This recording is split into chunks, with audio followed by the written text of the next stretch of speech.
Hey, what's up, everybody? True Boxing here. Thank you for coming back to get hit with the truth. So today, doing the what's next on the undefeated WBO Cruiserweight champion of the world, Lawrence Okolie, coming off of a kind of a lackluster 12-round unanimous decision over contender Michal Cieslak. This was it was a good fight. Well, I mean, it was built to be a good fight. I thought it was a good matchup. But yeah, it didn't deliver the way people wanted it to. And Okolie, Okolie's a good fighter. It was just, I think he needed a more impactful victory in order to sell himself for a unification bout, which he's trying to get later this year. So as of right now, we don't know what he's gonna do next. We know he wants to for sure unify titles. And Maris Bradis, the IBF champion, has expressed interest. He's making a mandatory defense in early May. So, that might be a possibility for later in the year, but I'm not sure if Okolie sold himself. There's also Arsen Goulamirian, the WBA champion, as long as he gets by his mandatory Igorgov, which that fight's supposed to be rescheduled at some point. I have no idea when, though.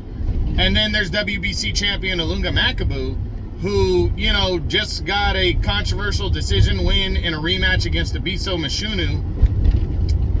And, was trying to keep himself in the mix for the Canelo sweepstakes. And you know what? He still might be, because Canelo, reportedly, this is a 3-fight deal that he signed with DAZN to also fight in December.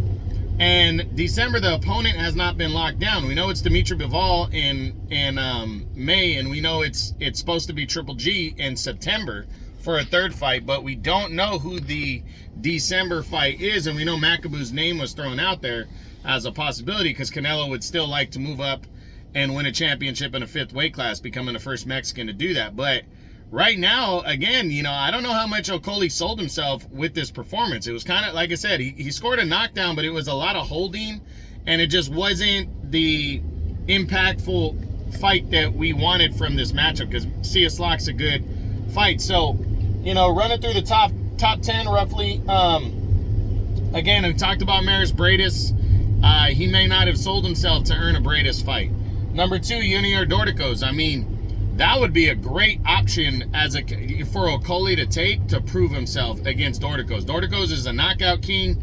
That dude really has made a name for himself, and is a former champion. So that fight to me would make a lot of sense, but he'd have to want it.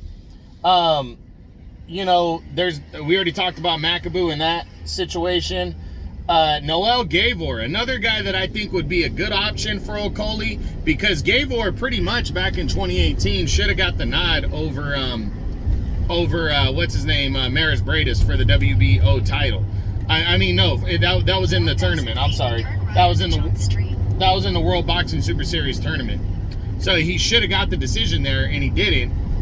He got robbed. So for Okolie to give him an opportunity, that would make a lot of sense to me. And Gavor has really been written off and hasn't been able to land a big fight since that controversial decision loss. So I think Gavor would be a good option if he can't unify. Then there's Alexei Papin, Russian contender, who still might be a mandatory for Ilunga Makabu next. The WBC really hasn't come out and said, but I like the matchup. Alexei Papin's a tough fighter who gave Makabu the first time around hell as he lost a close majority decision. So I like that matchup. Then you got, like I said, you had Cieslak is not, a rematch wouldn't make sense at all. And then you got Badu Jack, the former WB, or the former world champion Badu Jack. And, I just don't think Jack would sign on the dotted line for a fight with Okolie. I think Jack would look for a bigger fight than that. There's Tabiso Mashunu, who came up short in a rematch with Okolie, or with Makabu. Really wouldn't make a lot of sense for Okolie right now, but then again, I'm thinking maybe it would, just for the stature, just to prove that he's the better man than Makabu, but I don't know how much sense that would make. And then Mateusz Masternak, the veteran. Like I said, Okolie at this point, if he can't get unifications, he wants to continue to build his resume. So Dorticos, I think, is a great option. Noel Gavor and Alexei Papin are really good options. And then you have the back, maybe Matuz Masternak or Mashunu as kind of desperate options. And then, you know, of the champions, I hope the Maris Bradis fight is still on the table.